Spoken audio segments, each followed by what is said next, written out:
The dormitory doors shut behind him. Every student in the hall watches it happen. Ed Rothstaler, former noble, former resident of Sylvania Academy's premium housing block, is standing outside with nothing. No room, no support, no appeal left. Most people expect him to beg. The original Ed, the real one, would have screamed, threatened, grabbed the doorframe, and made a scene bad enough to get the faculty involved. Instead, this Ed picks up his bag, looks at the closed door one more time, and turns toward the northern forest. That one quiet decision, that single choice to walk away instead of fight, is about to change everything about how this story was supposed to go.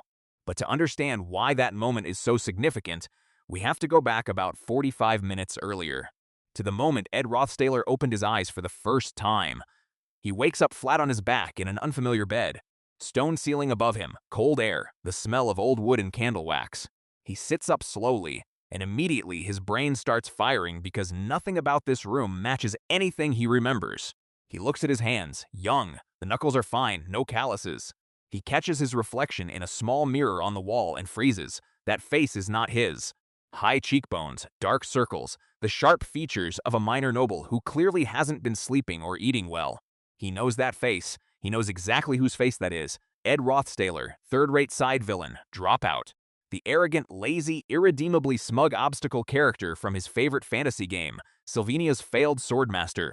A game he had played completely, multiple times. He knows every arc, every dialogue branch, every character, stat, and every story beat. And he knows exactly what happens to Ed Rothstaler. Ed gets expelled. Ed loses everything. Ed disappears from the story entirely, 3 chapters in, never to be relevant again. He sits in that bed for a solid 2 minutes just staring at the ceiling. Then he starts thinking, fast. Because panicking is useless and he does not have time to panic. He runs through what he knows.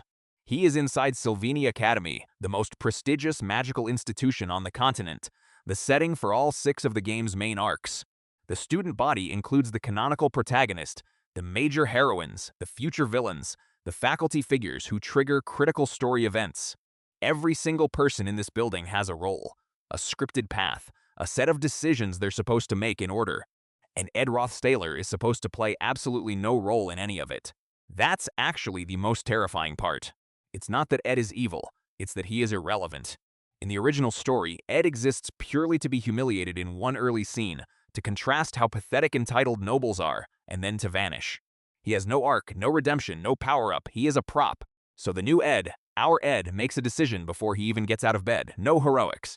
No trying to become the chosen one. No chasing the heroines or inserting himself into the main plot. His single objective is to survive long enough to graduate from Sylvania Academy and secure a stable future outside the story's spotlight. That's it. That's the whole plan. Simple. It takes about 4 hours for the plan to start falling apart. He spends the morning doing what the original Ed apparently did.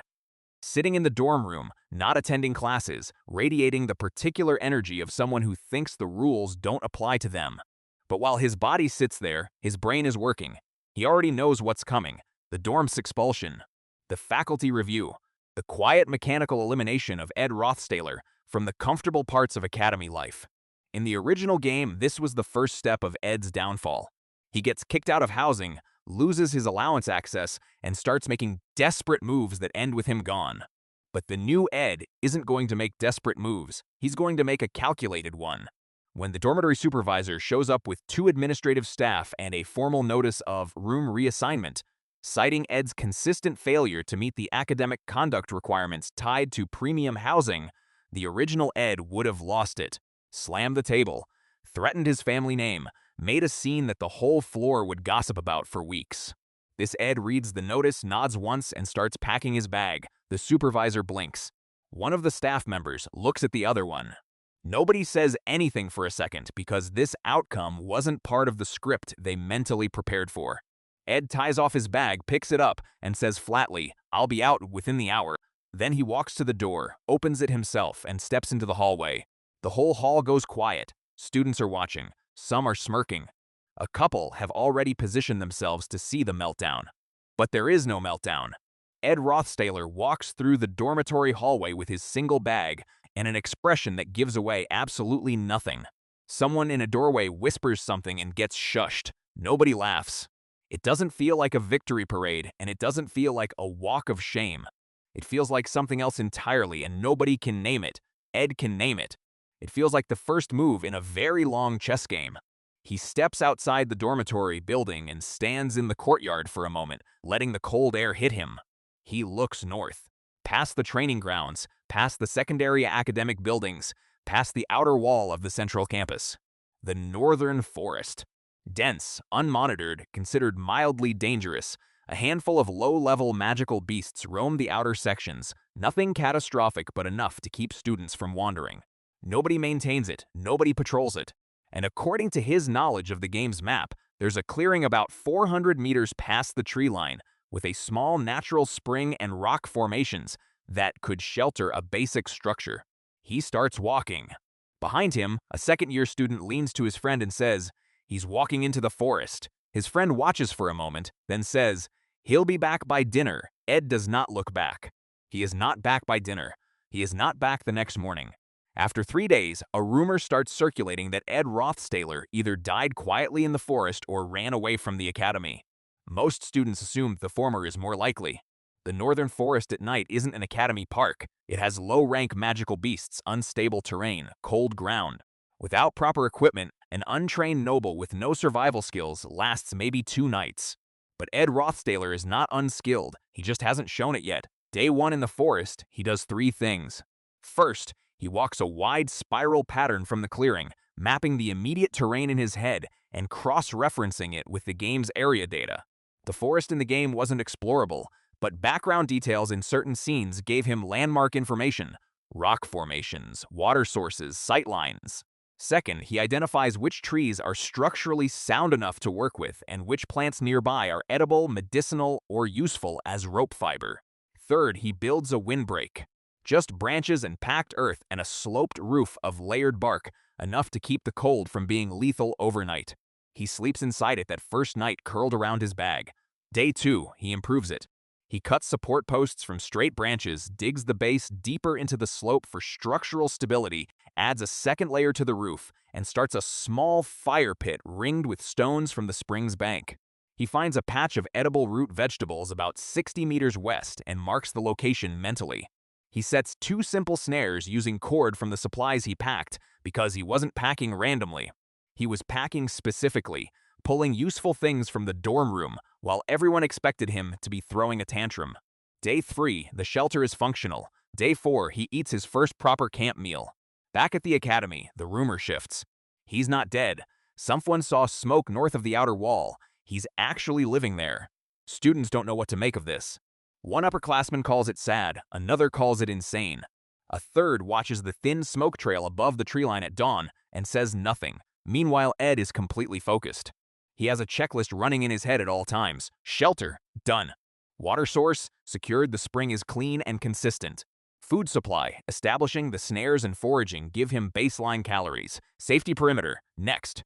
He knows from the game's lore that the northern forest has thorn hounds, low-rank magical beasts, roughly wolf-shaped, stronger than regular wolves, active at night. They don't usually attack humans unless provoked, or unless they're in a pack above 6. Ed knows their patrol routes based on game background data. He maps them out and positions the camp outside those routes. It takes him 11 days total to get the camp to a point where he'd call it stable. By the end of those 11 days, the space looks nothing like a desperate exile's lean-to. There's a proper sleeping area with insulation, a storage section for food and materials, a fire setup optimized for low smoke during the day, a clear water path from the spring, and 2 separate escape routes through the trees in case of emergency. He knows exactly where he is on the campus map. He knows which faculty patrol routes come closest to the forest edge and at what times. He has built himself a small, functional, invisible base, and he starts training. This is critical. Ed knows his physical baseline. In the original game, Ed Rothstaler had middle-tier mana capacity, not exceptional, not useless, enough to work with. His elemental affinity leans toward wind manipulation, which is fast, precise, but requires control rather than raw output. And his swordsmanship is technically trained because he came from a noble family, but it's underdeveloped because the original Ed never put in real work. In the game, his stats were held back by pure laziness. The new Ed is not lazy. He starts with mana circulation. The basics, drawing mana from his internal reserves, cycling it through his limbs in clean loops, holding it steady. This is foundational. Without efficient circulation, everything else costs too much. He does this for 2 hours every morning before the sun fully rises, sitting cross-legged in the clearing, eyes closed, just running the cycle. The first 3 days, he runs out of mana reserves in 40 minutes. Day 5, he hits 55. Day 9, he hits 1 hour and 12 minutes. The improvement isn't dramatic, but it's consistent, and consistent is what he needs. He adds physical conditioning on top of this.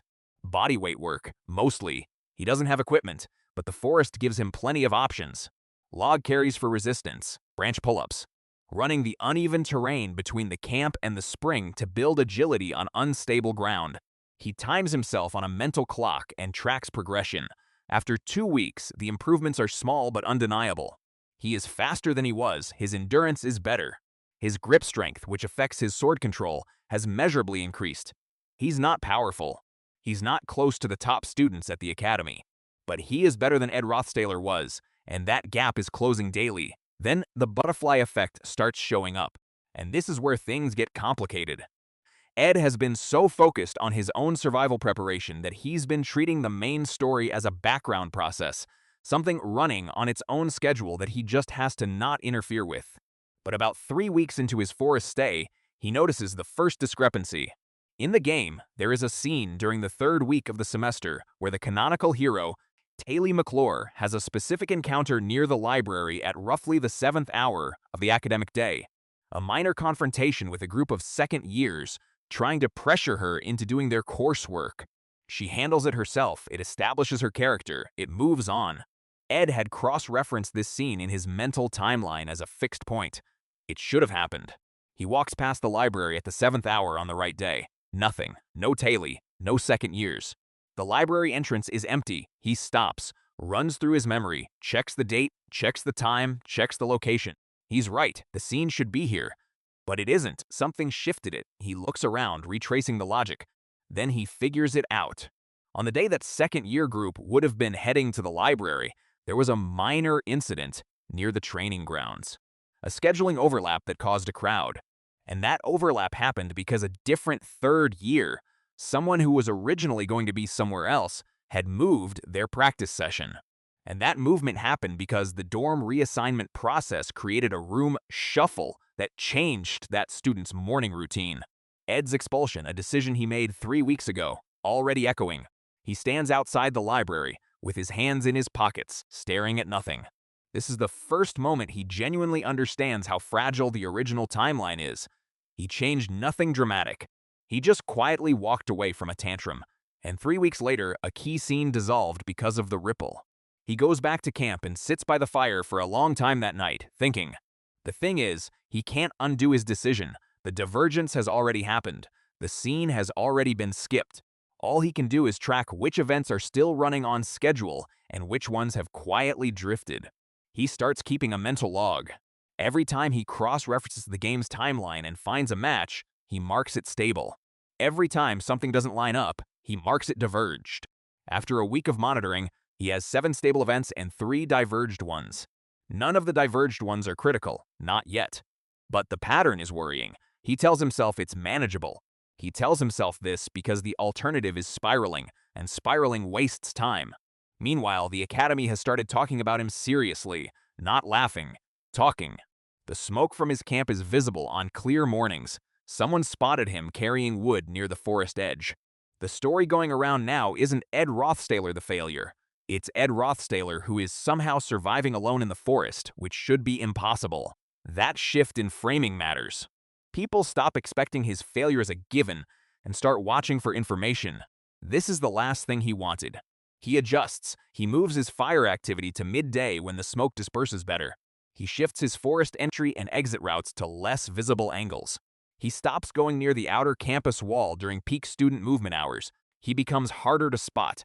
But the rumors are already established. The narrative has already changed. And there is one person the rumors reach who concerns him more than anyone else, Yennecar Palarover. Yennecar is one of the major heroines of Sylvania's failed swordmaster. She's kind-hearted, naturally talented with elemental magic, specifically water and healing branches, and she occupies the role of emotional anchor in the original story, the heroine who pulls the canonical hero back from the edge during dark moments. She is not supposed to pay any attention to Ed Rothstaler. In the original game, she doesn't even know his name. But Yennecar is also perceptive in ways that go beyond magical ability. She notices people. She's the type of person who picks up on quiet details. The way someone carries tension in their shoulders, the way someone's hands move when they're holding something back. And she's heard the rumors, and now she's curious. Ed figures this out when he nearly walks into her on the path between the forest edge and the secondary academic building. She's coming from the opposite direction with a small stack of books and a bag over her shoulder, and she looks up right as he rounds the bend in the path, and they both stop. 2 meters apart. Eye contact, Yennecar blinks, then she says, "You're Rothstaler." Not a question, a recognition. Ed says, yeah. He's already mentally calculating exit angles and how quickly he can end this conversation without it being memorable. But Yennecar doesn't look at him the way people at this academy usually look at Ed Rothstaler. She doesn't have the smug dismissal or the careful neutrality of someone who doesn't want to be associated with a failure. She's just looking at him with something closer to genuine curiosity. She says, "Is it true you built something out there?" She tilts her head slightly toward the trees. Ed says it's manageable. Flat, giving away nothing, she looks at him for another second. Then she says, "That's a strange way to put it," and shifts her books to her other arm and walks past him without pushing further. Ed watches her go. Then he turns around and walks back toward the forest faster than necessary. That conversation lasts under 30 seconds. By his standards, it's a success. Minimal information shared, no real connection established, clean exit. But he knows Yennecar. He knows how she works. That mild curiosity is not the end of it, it's the beginning. And the fact that she now has a mental image of him that contradicts the Academy consensus, that's a variable. A live variable. He adds her to the divergence log under a new column. Active attention. He has 2 names in that column now. The second one is worse. Lucy Mayriel. Lucy Mayriel is in a different category from Yennecar. Where Yennecar is warm and perceptive, Lucy is cold and analytical. She doesn't notice people out of empathy. She notices them because her mind categorizes everything and flags anomalies. In the original game, Lucy is one of the most powerful students in the Academy, ranked in the top 3 academically and first or second in raw magical output, depending on the stat benchmark. Her specialty is spatial and dimensional magic, complex, high-difficulty magic that requires massive mana reserves and exceptional precision. Most students her age can't even attempt dimensional magic at a basic level. Lucy uses it like a reflex. In the original story, Lucy exists in her own orbit. She participates in events when she has to. She's impossible to ignore during her major arc, but she moves through the world as if most of it is mildly beneath her attention. She is never supposed to look twice at Ed Rothstaler. So when Ed is crossing the outer edge of campus one afternoon, coming back from a supply run to his camp, staying near the wall, head down, and he looks up to check the faculty patrol timing and instead locks eyes with Lucy Mayriel standing 20 meters away, his entire internal monologue stops. She's not supposed to be there. Her schedule, per his game knowledge, puts her in the advanced theory lecture at this hour. She should not be on this path. She should not be looking at him. And she is absolutely not supposed to be standing perfectly still, watching him with an expression that means she has already noted something and is currently deciding what to do with it. Ed does not change his pace. He does not look away too fast. He keeps walking at the exact same speed, passes her at a comfortable angle, and does not make it weird. He hears her footsteps behind him briefly. She's moving again, and then they separate. He doesn't look back. That night in the camp, he stares at the fire longer than usual. Lucy Mayriel noticed him. That single fact has more potential for disaster than almost anything else in the first 50 chapters of this story, because Lucy doesn't file things away and forget them. She accumulates data, and every time she sees something that doesn't fit her existing model, she pokes at it until it does. He is now a thing that doesn't fit her model. He adds her to the column, underlines her name twice, but he can't do anything about attention he's already attracted. What he can do is manage his behavior so that every subsequent interaction gives as little new data as possible. He becomes even more precise about his movements, more calculated about when he's visible. He builds a mental map of who is where and when, cross-referenced against his game knowledge of student routines, and he routes himself through gaps. This works for about a week. Then the resource crisis hits. One of his 3 primary food sources, the patch of root vegetables 60 meters west of camp, gets destroyed overnight. Something large moved through that section of forest. A territorial thorn hound, almost certainly based on the track patterns he finds in the morning. The root patch is flattened and partially eaten. Whatever was there is gone. He loses roughly 30% of his daily calorie supply immediately. He recalculates. His snares give him inconsistent returns, some days 2 catches, some days 0. His foraged greens are nutritionally supplementary, not primary. Without the root vegetables, he's running a deficit. Not immediately critical, but it becomes critical in roughly 10 to 12 days if he doesn't solve it. He gives himself 4 days to solve it before the margin for error disappears. Day 1, he expands the foraging radius by 200 meters in all directions from camp and maps every edible source he can identify. He finds 2 new small patches of tuber plants, a section of wild grain stalks near the spring, and a mushroom cluster near a fallen log that he identifies as safe. Combined output, about 60% of what he lost. Not enough. He needs the other 40. Day 2, he upgrades the snare system. Repositions 3 existing traps to higher traffic animal corridors he's identified from track observation. Adds 2 new ones, changes the bait configuration. By the end of day 2, he has 5 operational snares and a reasonable expectation of better returns. Day 3, the snares deliver. 4 catches. He processes them efficiently, smokes 2 for storage. His food reserves are recovering. Day 4, he reassesses and determines the immediate crisis is resolved. Total time from problem to solution, 4 days. No outside help, no plot armor. Just systematic problem solving applied to the available resources. He allows himself 1 moment of quiet satisfaction. Then he gets back to training. What he doesn't clock immediately is that this resource crisis had a side effect. On day 2, when he was expanding his foraging radius, he pushed closer to the forest's edge than usual. And while he was moving through the underbrush near a game trail, he came within sight distance of a second-year student who had wandered off the outer path. A girl named Sarah, not a major character, someone who shows up in background scenes in the original game. She was looking for a lost piece of equipment, a small measuring device that had rolled off the path. She saw Ed crouched near a tree with a handful of plants and a knife. He noticed her noticing him, gave her a flat look, and moved deeper into the forest. She went back to the path. 3 days later, Sarah is telling 2 friends what she saw. One of those friends knows Yennecar.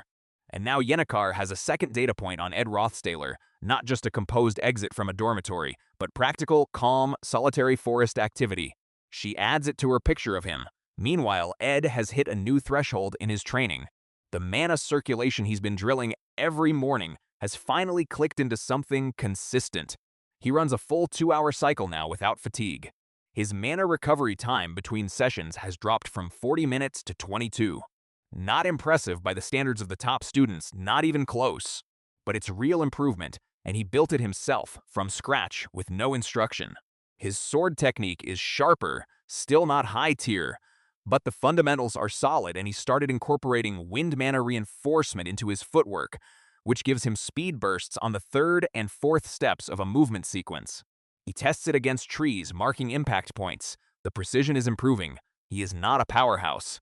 But he is no longer the weakest person in this academy, and the gap keeps closing. Then the first campus re-entry happens, and this is the moment everything shifts publicly. He has been attending exactly the required minimum number of classes to maintain his enrollment's status. You can't graduate if you're not enrolled, and you can't stay enrolled if your attendance falls below the minimum threshold.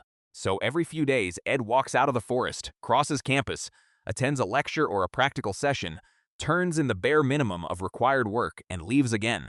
He does this quietly, sits in the back, makes no eye contact, draws no attention. It has mostly worked. But the day that changes this is a practical session for elemental theory, a small class, only 14 students, run by Professor Adelheid. It's a hands-on demonstration day. Students are supposed to channel a single element and hold it steady for 60 seconds as a baseline assessment. Most students manage this easily with their primary affinity. A few struggle, and then it's Ed's turn. He steps up to the testing position.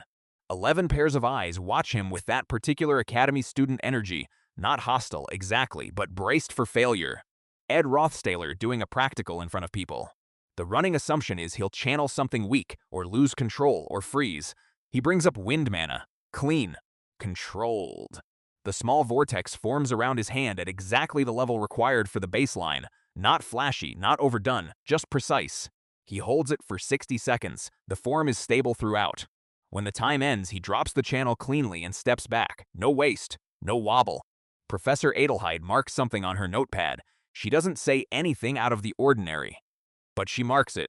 The students don't react out loud, but Ed can read the room. 3 of them are visibly recalibrating.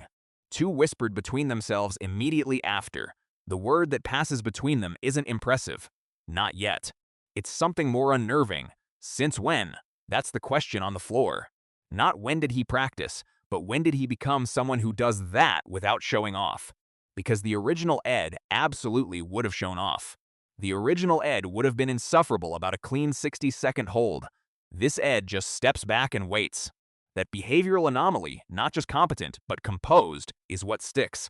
It's more unsettling than if he'd done something spectacular.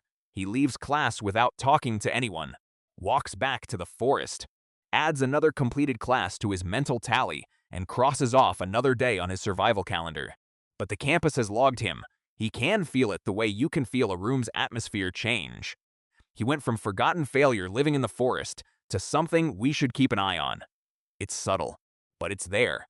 And subtle attention at Sylvania Academy has a way of escalating quickly. Then the incident happens, and subtle attention becomes something much harder to ignore. Ed is in the forest on a clear afternoon, running footwork drills in the clearing, when he hears something wrong from the direction of the northern tree boundary, closer to the academy than he normally ranges. He stops, listens, footsteps, more than one set, moving fast and then stopping, which means chase and scramble. Human footsteps, then a sound that isn't human, thornhound, and more than one. He knows the sound by this point, the low clicking vocalization they make when they're coordinating a hunt. He picks up his short practice sword. It's not combat grade, but it's steel, and moves toward the sound. Not because he's a hero, because if something bad happens in the forest and it traces back to his camp being there, that's a problem for his survival plan. He needs to assess. He comes around a cluster of pines and finds a situation that's deteriorating fast. A first-year student, he doesn't recognize her immediately, is backed against a rock formation with her bag half-torn and one arm already scored from a claw strike. 3 thorn hounds are circling, not 6, so they're not in pack aggression mode. 3 is aggressive opportunism, which is containable, barely. The student has a wand out, but she's visibly panicking, her mana output wavering, and a panicked caster against thorn hounds is a rapid fatality. Ed stops at the tree line, runs the calculation in 3 seconds. If he walks away, the girl dies or is severely injured. That event almost certainly generates a faculty investigation of the northern forest. Faculty investigation finds his camp. His camp is discovered. His entire survival setup collapses. Option 1 is not actually safer for him. If he interferes badly, goes in swinging and gets mauled, same outcome, plus he's injured. If he interferes correctly, this is survivable. He knows thornhound behavior. He knows they don't like frontal confrontation from multiple angles. It breaks their coordination. He knows their senses prioritize movement and sound over smell. He walks out of the tree line at a calm, even pace. Not charging, not yelling, walking. He comes in from the left side of the formation, which puts him perpendicular to 2 of the 3 hounds, which forces them to split attention. He picks up a heavy stone as he walks and throws it hard against a tree to the right of the group. The crack redirects the 3rd hound's attention for 1.5 seconds. He uses that window to close the remaining distance to the girl, puts himself between her and the nearest hound, and says clearly, "Can you run?" She stares at him. He says it again, "Can you run?" She says yes. "Then run. Due east until you hit the path. Don't stop." She runs. The hounds are recalibrating. His positioning disrupted their formation, and the thrown stone confused the 3rd one for longer than expected. Ed backs up at the same steady pace he came in with, maintaining eye contact with the lead hound, sword up in a defensive position. He doesn't attack. He doesn't need to win. He needs to not be interesting to chase. Predators that lose formation interest will often disengage rather than persist. After 14 seconds of standoff, the lead hound makes a sharp sound, and the 3 of them peel back into the forest. Ed stands in the clearing for a moment. Then he turns around and goes back to his camp via a different route. He doesn't know who the girl was. He learns the next day from overhearing a conversation near the outer wall that it was a first year named Selen, a minor character from the original game. She made it back to campus. She told people what happened. Not all the details. She was shaken, but enough. Someone in the forest helped me. A student, I think. Calm. He just walked in like it wasn't a thing. By afternoon, the rumor is moving again. And this time it has a description attached. Dark hair, practical clothes, came from deeper in the forest. Walked out calm and walked away without waiting for thanks. Yinakar hears the description and her face changes in a way her friend next to her notices. She says nothing out loud, but she's already connecting the pieces. And Lucy May Real, 3 buildings away, hears a fragment of the same rumor from a passing conversation, pauses mid-step for 2 seconds, then continues walking. Her expression doesn't change, but she files it. The next class session Ed attends. The atmosphere is different. Not dramatically, but 3 people greet him with a nod now. Not friendliness, exactly. Acknowledgement. The kind that means you've registered. Professor Adelheid asks him to demonstrate the wind mana form again as an example for a new student. He does it. No commentary, clean execution. After class, a third-year student he doesn't recognize falls into step beside him briefly and says, "That forest thing? You're not worried about the thornhounds?" Ed says, "I know their routes." The student looks at him sideways, then says, "Huh," and peels off toward another building. But this is the moment, right here, where Ed realizes his original strategy has a fundamental problem. The plan was to be invisible, not to be ignored. Invisible, no presence, no profile, no data footprint. But the baseline competence he's been building to survive is generating a profile he can't avoid. Every practical session, every measured response, every incident where he does the right thing without making it theatrical, all of it is accumulating into a picture that contradicts the one this academy had of Ed Rothstaler. You can't unbecome visible once the academy starts watching. He sits in the forest that evening and runs through everything. The divergence log in his head is longer now.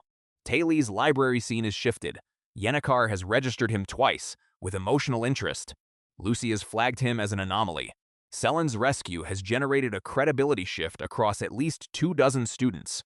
Professor Adelheid has his mana output in her records now. The butterfly effect isn't theoretical anymore.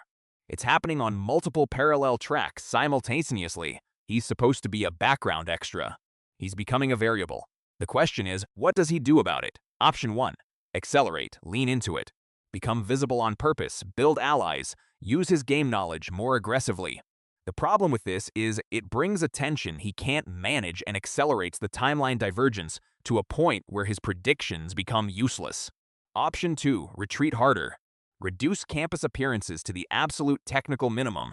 Stop any behavior that could generate notable moments. The problem with this is that he's already crossed a threshold. The incidents have already happened.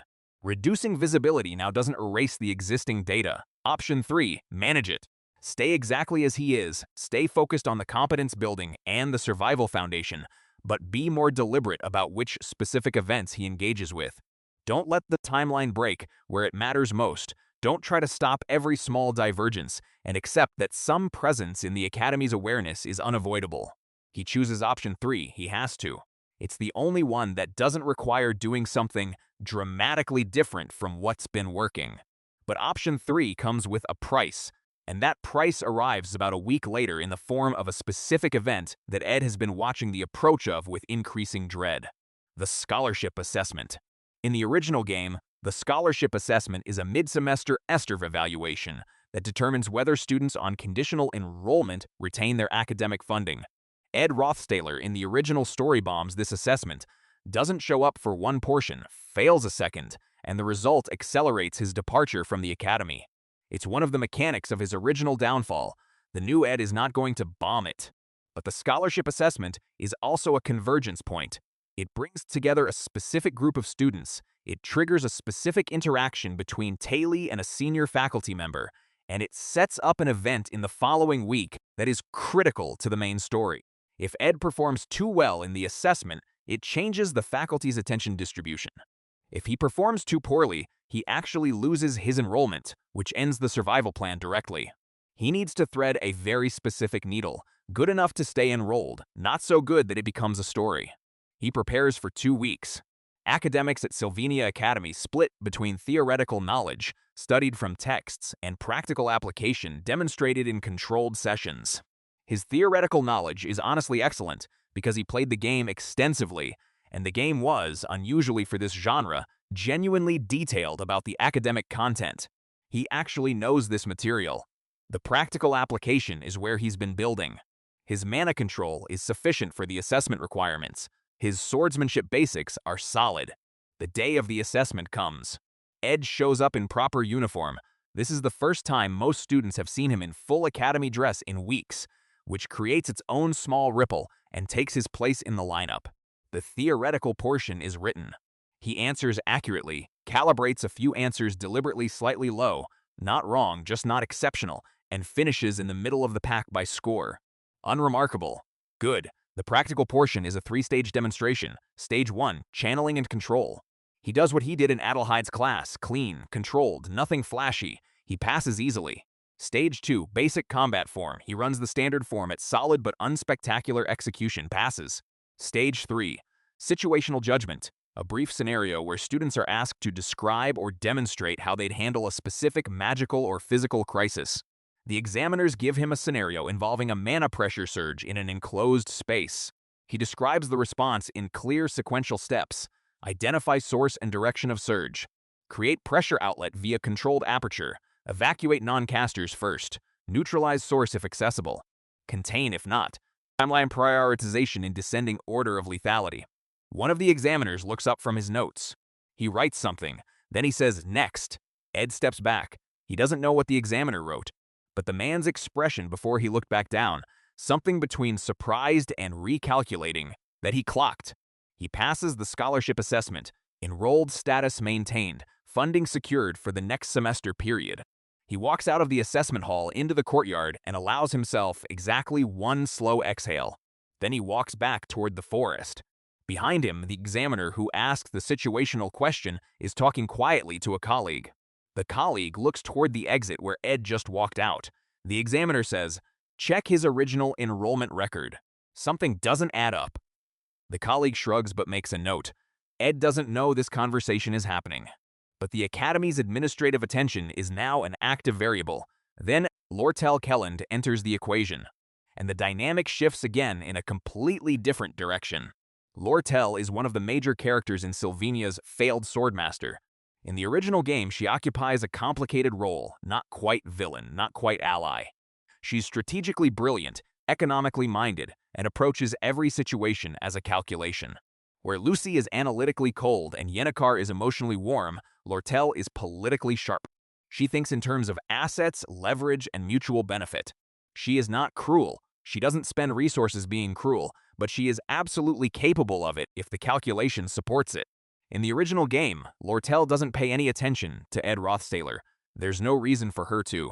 He's a negative value asset, a ruined name, no leverage, no resources, going nowhere. But the original Ed never built a camp in the northern forest, never displayed calm competence in Adelheide's class, never intervened in a Thornhound situation, and never threaded the scholarship assessment needle cleanly. The original Ed was a 0. This Ed is something harder to categorize. And harder to categorize is exactly the kind of thing Lortel notices. She finds him near the secondary library on a morning when he's doing a legitimate textbook run, picking up a reference volume on advanced elemental theory that will help him understand the gap between his current mana usage and the next tier. He's browsing the shelves in the less trafficked section when she appears at the end of the aisle and looks at him with an expression that says she came here specifically, and this is not a coincidence. He looks back at her, waits. Lortel says, "You've been quiet." Ed says, "That's generally the goal." She tilts her head slightly. "You passed the scholarship assessment in the middle tier. Deliberate." This isn't a question either. Ed looks at her for a moment. Then he says, "Is there a point to this conversation?" Lortel smiles, and it's the kind of smile that means she's already 3 steps ahead of whatever she thinks his strategy is. She says, "I'm trying to determine what you're actually doing. Because what you appear to be doing makes no sense for Ed Rothstaler." Ed says, "Maybe Ed Rothstaler changed." "People don't change that fast," she says. "They realign, which means your priorities shifted." The question is shifted to what? She pulls a book off the shelf next to her, glances at the spine, puts it back. Living in the forest, training alone, keeping academics standing at minimum viable. You're not chasing status. You're not running for alliances. You're not trying to rebuild the family name. She looks at him directly. You're setting up a long game. Which is interesting because the original Ed Rothstailer couldn't think 3 days ahead. Ed holds her gaze. He says, "What do you want, Lortel?" She considers this, then she says, "I want to understand the calculation, and I might want to be adjacent to it if it turns out to be a good one." She picks up a book, tucks it under her arm. "I'll be in touch." She turns and walks out of the aisle. Ed stands in the empty library aisle for a second. Then he looks at the book he's holding and puts it back on the shelf. He needs a different one now. The one Lortel just took was the reference volume he came here for, and she absolutely knows this. And she took it because she wanted the last word to be a demonstration of power, and it worked. He adds her to the log, active sharp, dangerous in a different way from Lucy. Not because she'll expose him, but because she might want to use him. And people who want to use you are often more dangerous than people who want to watch you. But the exchange also told him something. Lortel said the original Ed couldn't think 3 days ahead. She noticed the behavioral inconsistency the same way Lucy did, the same way Adelheid did. The cover story, Ed Rothstailer, Changed Man, is holding but only barely, because the change is too consistent and too fast for it to be natural personal growth. He's behaving like someone who had all the answers at the start, not like someone who's learning them. Eventually, someone is going to name that discrepancy out loud. He needs to be careful. More specifically, he needs to decide how much of the competence to reveal and at what pace, so the growth curve looks plausible. This is a new layer of management on top of everything else. The timeline is running out. Because the major event, the one that Ed has flagged as the highest stakes fixed point in the first 50 chapters of the original game, is coming up, and it involves Taylor. In the game's original storyline, at approximately this point in the semester, Taylor McClure encounters a specific problem involving an unstable magical construct in the Academy's old Eastern Wing. It's a minor incident by the story's later standards, but it's critical for Taylor's arc, because it's the first time she has to make a decision under genuine pressure without backup. And the choice she makes in that moment defines her character's development direction for the next 3 arcs. If the incident unfolds correctly, Taylor makes the right call, handles it, and the story proceeds. If something about the setup changes, the construct activates differently, someone else is in the wing when it happens, the timing shifts. Taylor's role in the scene changes, her decision point changes, and the downstream effect on her character trajectory is severe. Ed has been watching the lead-up to this event for 2 weeks. The timeline checks looked stable initially, but 3 days before the event window, he clocks something wrong. One of the support events, a specific encounter that puts a particular faculty member in the old Eastern Wing at the right moment to be a background variable in the scene, has shifted. The faculty member has a scheduling conflict. He won't be there. And in the original game, the construct's instability was partially contained by his presence because of his elemental affinity. He was passively suppressing it without even knowing it. Without him there, the construct will activate harder and faster. Ed runs the scenario 5 times in his head. Each time the outcome for Taylor gets more dangerous. Not lethally, the construct isn't that powerful, but enough that the scene no longer plays out as a controlled learning moment for her. It becomes a genuine crisis. And in a genuine crisis, without the passive suppression and without the specific narrative timing, there's a real chance she makes a different choice. The harder choice. The one that sends her down a darker path. And he needs Taylor to go down the right path, because 3 arcs from now, Taylor's arc intersects with something that affects the entire Academy. If her character trajectory is wrong, that intersection goes wrong, and the story breaks in ways he can't predict or prepare for. He has to go to the Eastern Wing. He doesn't want to. He knows what it means. He knows that if he's present in that scene, he becomes part of Taylor's memory of it. He becomes a data point in her story, and Taylor is the main character. Data points in her story don't stay background for long. But the alternative is letting the timeline break at a load-bearing joint. He goes. He enters the old Eastern Wing through a secondary access corridor. He'd mapped the building layout weeks ago from campus architecture records in the library, and positions himself in a space adjacent to the main corridor where the construct is housed. He doesn't touch anything. He brings a wind mana anchor, a technique he'd developed on his own, using his elemental affinity to create a low-level stabilizing current that wouldn't be visible as deliberate magical output. He sets it running passively and waits. The construct activates at exactly the moment his game knowledge said it would, adjusted slightly for the missing faculty member's absence. It's louder than the original, more volatile. The blue-white energy patterns on the walls pulse faster. Ed holds his anchor current steady and focuses on keeping the suppression effect calibrated.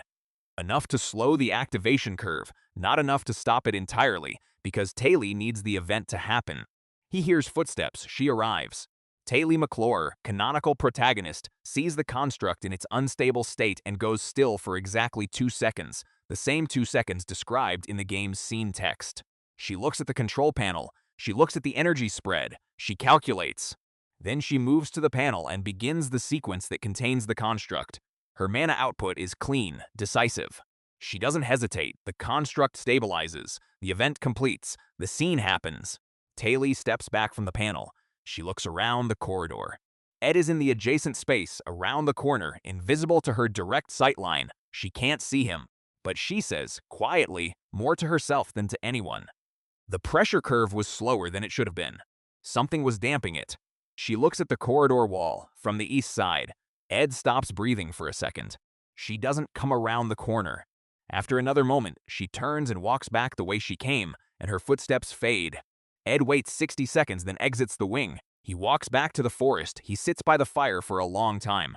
Taylor knows something was off. She doesn't know what. She doesn't know it was him.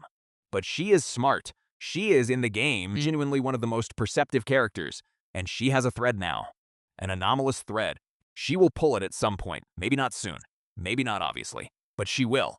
He adds her to the log. Active. Thread identified. Now he has 4 active variables. Yennecar, Lucy Lortel, Taylor. 4 of the major heroines of the original game, all with some form of active attention on him.